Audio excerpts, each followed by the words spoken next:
All right, everyone, and hello. Welcome to number 204. Ruby Basarios' first appearance in the series. Monster Hunter 4 came back from Monster Hunter 4 Ultimate in our 20th anniversary Monster Hunter countdown. Such cool subspecies in this game. We just saw one. He is neat. I mean, he does definitely change normal Basarios' moveset quite a bit. And the armor just looks amazing. It's different. I mean, for you, I feel like goes for a little bit more of a grounded look compared to the 3 Ultimate, which is like a little bit more of a fantastical look. And it's still fine, though. A lot of work went into this armor set, man.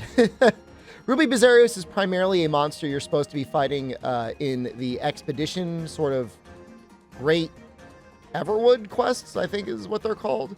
Pain in the ass. Real pain in the ass to put all this stuff together. But you know what?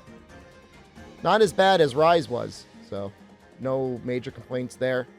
Comes with guard, part breaker, heat cancel, negate poison, and double paralysis. I decoed in attack up large.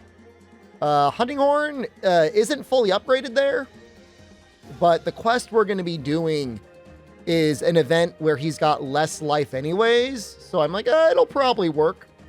As you can see, ailment-wise, he is extremely weak to sleep. So even though that is not a good sleep weapon, it is a sleep weapon, and it'll be sufficient enough to get a number of sleep bombs off. Blast is really, really good. Elements go crazy. I almost thought there was something wrong when I was fighting him, but when you're fighting him in the event and you're using like a elemental insect glaive, he just shreds. I was with a water insect glaive too. I wasn't even using ice. 35% element consistently. Damn. It's definitely enough that, again, even with your hammers and your greatswords, unless you're running blast, which is fine, you'd probably want to consider bringing either ice or water. It'll make the initial break a lot easier, and it's like the broken chest still takes even more element. That's the way it should be. Capcom, you got it right. Gonna show off just playing the Hunting Horn. Just how good it looks, man. Hasn't been a lot of Hunting Horn representation in this series so far, and for that, I apologize. Consider this a little penance. Funny monster. When they throw him in the Great Everwood, you know, they also throw in a ton of other objects that just look like a Basarios. Also, Ruby Basarios. They got a sense of humor sometimes. I don't know whether it's supposed to be funny or it's supposed to be tricky. A little bit of both. So what makes Ruby Basarios different than normal Basarios? I mean, obviously, clearly, you see those huge ruby-like objects on his back. He could shake them off, and they'll land on you. They'll land on the ground, and you can try and mine them if you're really, really quick, or if you just happen to have your weapon unsheathed or sheathed. I think his poison's a little bit stronger. Probably a little bit stronger. He does sleep, too. I don't know if I capture sleep in this footage. He can throw out little balls of lava. He can throw out his a laser beam occasionally if he gets lucky. Got a couple double rolls. I mean, in general, you know, depending on how statted they made him, he can be a little tricky. You know, a lot of times when you get a trip off, he rolls in a way that you could only really hit the top of him, which is, you know, it's a terrible hit zone. If you've got Insect Glaive, you just jump over. If you've got Insect Glaive, you're already kind of broken anyways. But for the most part, you know, KOing him doesn't help much either. There was an infamous exploit in the game where during a trip, if you would KO him, you would make a permanent invisible mining spot. People would use that to max out things like their earth crystals and stuff like that, I think. You can look it up. I'm not going to do it, but it's out there on the YouTubes. There was a little mining thing there that we almost got a chance to get. There's this poison. Fortunately, we have got full poison immunity, but you can see it's it's at least a level of strong poison. There's like 3 levels of strong poison, right? Poison, strong poison, toxic.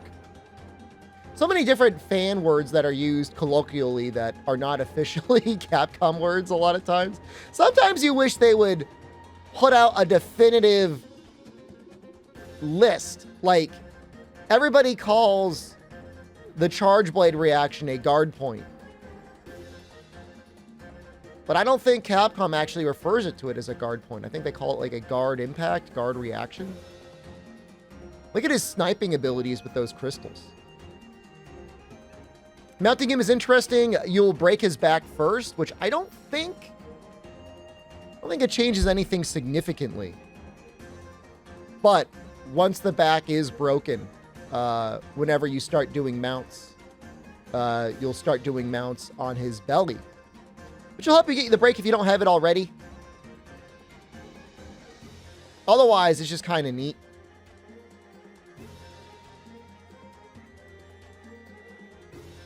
Cool animations in this game. I'm not sure 100% how I feel about mounting in Monster Hunter in general. These old style mounts, I don't know, it feels like you're going through the same minigame a lot. It's a lot of free damage. I don't know. I go back and forth a little bit. Okay, Ruby Basarios Cortex. Bulky plating containing quality ore that allows for more precise mimicry. Because he's hiding. Basarios tears. Faintly pink gems found near the tear ducts of a Basarios. Ruby Basarios wing. A gold wing from a newly discovered Ruby Basarios. Wondrous and valuable. Ruby Basarios fell wing. A quality wing containing a special metal in the claw. Rare, fascinating material. Man, descriptions are so good in this game. Brought to you by 8-4 Translations. Great job, guys. Hopefully they're bringing back for the Wilds release that's coming up next year. Hopefully. Okay, thank you, Ruby Basarios. And up next, Blue Yan Kutku. I was thinking of doing him in 4U, but man, he's got the same problem Ruby Basarios does. You got to fight him in the Great Everwood. So you might see him in Freedom Unite. And I'll see you tomorrow. Thank you for watching. I love you. Goodbye.